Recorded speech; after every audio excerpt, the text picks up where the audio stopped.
Hey everyone, I'm going to be doing a walkthrough for this problem right here. The evidence problem 7.2, number 3. Oh no, it's 2. Sorry, my bad. Let's fix that. Number 2. All right, so evidence problem 7.2, number 2. Let's go ahead and walk through this. So this is definitely a problem. If you haven't done this ever before, I mean, I'm sure you have, but really try swinging something around on a string. It will really help you figure out, understand some of what's going on in this problem. So a student swings a 0.75 kilogram bucket around in a circle, the radius 0.5 meters. We need to give free body diagrams for the bucket at the top point and the bottom point. We need to identify the central force in point A and at point B. And then we're going to need to do some math. We'll get there when we get there. And then finally, we've got to go ahead and ask about the water and all sorts of fun stuff like that. So let's start off with questions 1 and 2. So my system here, I've already got it marked, is going to just be the bucket. So the bucket will be my system. We will go ahead and say, well, at point A, here is our bucket. We know that there are two forces acting on this bucket. There is some force of gravity. That force of gravity also exists at point B. We are not changing any aspect of this bucket or the earth, so this force of gravity is the same on both. So this part of your diagram shouldn't be any different. The only thing that's different here is the string. So the string here is pushing the bucket upwards. So there's going to be some upwards force of tension here at point A. And then here the string is pulling downwards. So there's going to be a downwards force of tension at point B. So let's write that in. Well, actually, first we need to figure out what the net force is. So, because I need to know how big these are. So I don't know if the force of tension is this big, or if it's this big, or if it's tiny. We're going to have to figure that out. Same thing here. I know there's a force of tension downwards, but is it this big? Is it this big? Let's see if we can reason this out real fast. Because this is moving in a circular path, we know that the net force always points towards the center of that circle. Now, if you are currently swinging around something on a string, like I said, if you haven't done so, I encourage you to try it. You don't feel this, right? You can't feel what the bucket feels. Instead, you feel the third law paired to that. So while you feel the bucket being pulled out, you feel a tension out, the bucket feels a tension in. So do be aware that it's actually pretty common for people to get this thing backwards. You feel the bucket being pulled out, but that's not what the bucket feels. The bucket feels like it's being pulled in. So we know that the net force here at point A needs to be going towards the center of the circle, that's upwards. That means our tension has to be big enough to balance out all of gravity and still have an F net that's upwards.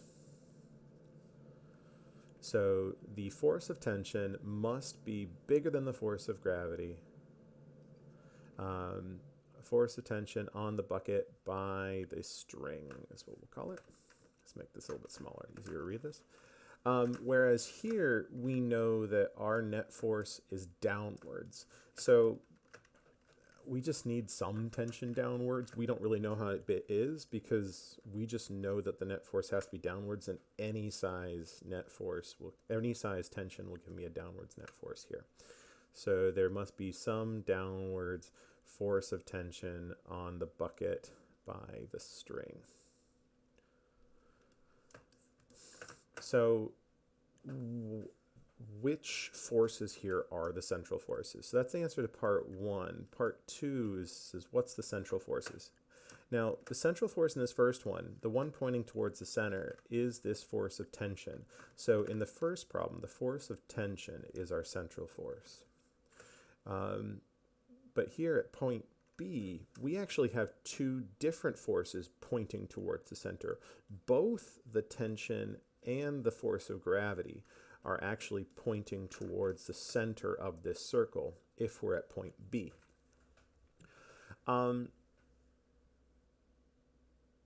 So we have to, so this is actually kind of an interesting thing about this model. The force that is the central force actually changes throughout the motion of this bucket. This is different than either of the other problems we have done before. So kind of an interesting little thing. All right, number 3. The student finds that with just the right speed, they can keep the circular path while also reducing the tension to 0 at point B. So let's think about this. I'm going to draw another free body diagram for point B, but this time I'm just not going to draw the tension. So we still have the force of gravity on the bucket by the earth. And look, this is facing down. And what do we need in order to keep this thing moving in a circular path? We just need a downwards net force. So this thing has a downwards net force. There is a net force still pointing towards the center of the circle. Even without a tension,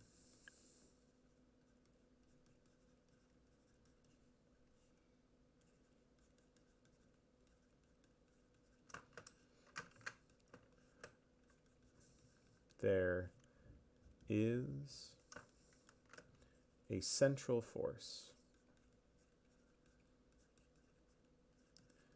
In this case, it is the force of gravity. I'm going to turn that to a lighter color. 1 second. Oops. There we go.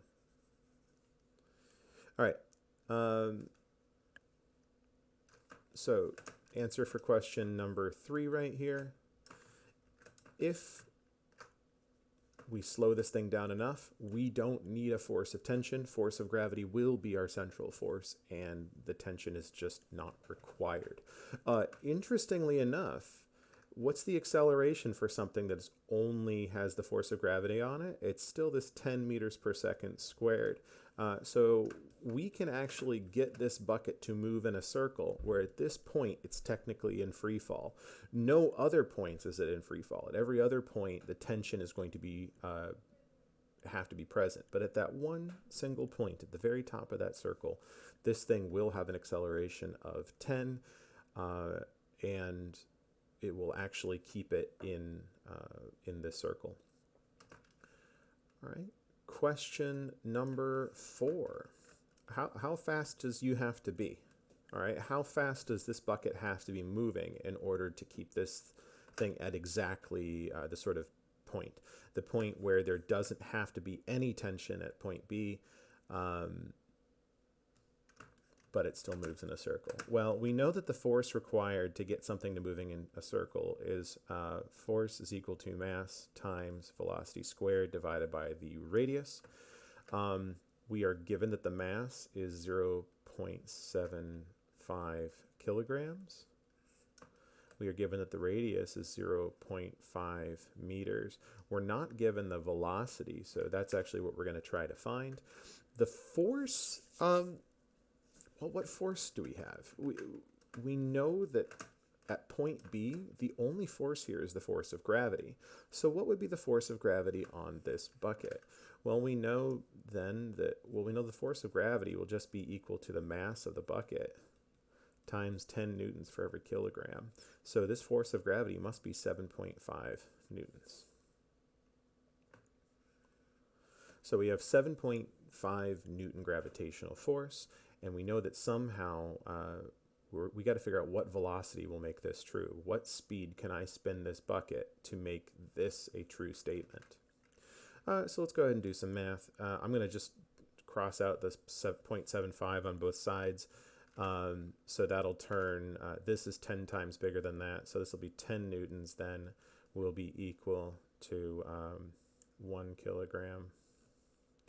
So I just made this one, 33% bigger. So I just made this one 33% bigger. It proportionally works out. You do not have to do the algebra that way if you don't want to. Just thought it convenient. I'm going to move the 0.5 up here. So to multiply both sides by 0.5, I'm going to get, so 5 newtons is equal to, 5 newtons per 1 kilogram is equal to velocity squared. So that means, there's an extra meters in there too. So that means root 5 meters squared per second squared is equal to my velocity. So the calculator that you can't see, does anyone know root 5 on the top of their head? Because I don't. 2.2. So we get the velocity of 2.2 meters per second. So let's think about this as what this means is if this bucket is going at 2.2 meters per second, it means that gravity itself will be enough to keep it in this circular path at this point. All right, all we'll need is that 7.5 newtons from gravity to keep the bucket going in the circular path at that moment. All right. Number 5, what speed, at the speed you just found, what would be the tension at point A? So let's look at point A. Point A has this 7.5 newtons, but then it also has this force of tension. So these two are now working against each other. So we're going to have to account for that. So here's what we're going to do is let's figure out how much net force do we need. In order to keep this thing moving in a circle, we know that its force is equal to mass times velocity squared divided by the radius. So we are going to go ahead and have 0.75 kilograms, half a meter of radius. And now we have a velocity that's 2.2 meters per second. Well, this is going to work out to be the same thing as before. We do still need a net force of 7.5 newtons. So let's go back over here. If we need a net force of 7.5 newtons, but this has to be upwards, how do we get a 7.5 newtons upwards net force when we have a 7.5 newtons gravitational force downwards? Well, this force of tension has to both balance out this gravitational force downwards and have another 7.5 newtons upwards. This force of tension then must be 15 newtons. All right, so let's work that out again. The force of tension, when we put it together with this 7.5 newtons, I'm making it negative because it's downwards, it has to add up to positive 7.5 newtons. So what minus 7.5 gives you positive 7.5? 15 is our answer. So we're going to require a force of tension equal to 15 newtons in order to get this thing to work. All right, last question. Would water fall out of the bucket? So here's the thing. In order for water to fall out of the bucket, right? So say we have a bunch of water in here. In order for the water to fall out of the bucket, it has to move downwards out of the bucket. Well, let's look back at the bucket's free body diagram. The bucket is already moving at 10, it's already accelerating downwards at 10 meters per second squared. In order for the water to get out of the bucket, so here's our bucket and here's our water. Here, let's change the color of the bucket real fast. In order, no, stop it. What just happened? There we go. Sorry, I fixed it. No, I didn't. That was worse. What's going on? Oh, forget it. Here, let's do it this way. In order to get the water out of the bucket, the water has to fall faster than the bucket. Well, the water is going to fall due to a force of gravity. So we know that the water will fall at 10 meters per second squared. But the bucket is also falling at 10 meters per second squared. So that means if the bucket's falling at 10 meters per second squared and the water's falling at 10 meters per second squared, there is no way that the water can actually get out of the bucket. If you've never tried it before, try it yourself. Take a cup of water. You can do it in your arm, in your hand if you're careful. But if you can't, put it on an end of string or something, if you swing it fast enough, water will not fall out of the bucket. Because in order for water to fall out, it's got to go faster than 10. So for part 6 here, the bucket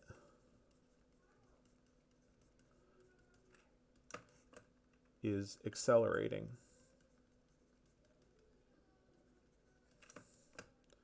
at 10 meters per second squared. The water is also accelerating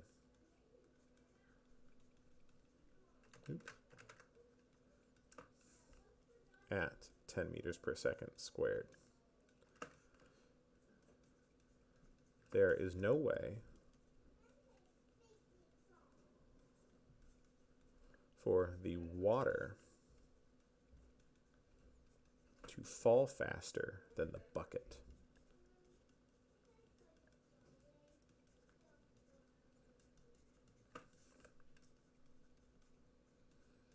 And if you really wanted to support your answer, you would just show that both the water and the bucket have just their force of gravity acting on them. So both the water and the bucket are in free fall. They are going to fall as fast as each other. Now, if you got this out of free fall by either applying tension to it or then we have a different question. But while they're both in free fall, they're both accelerating at the same speed.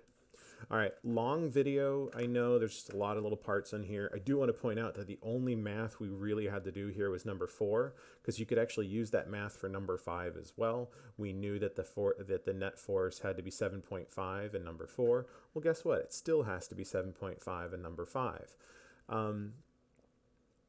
But this is a tricky problem, not mathematically, but conceptually. And that is the hard part about 7.2.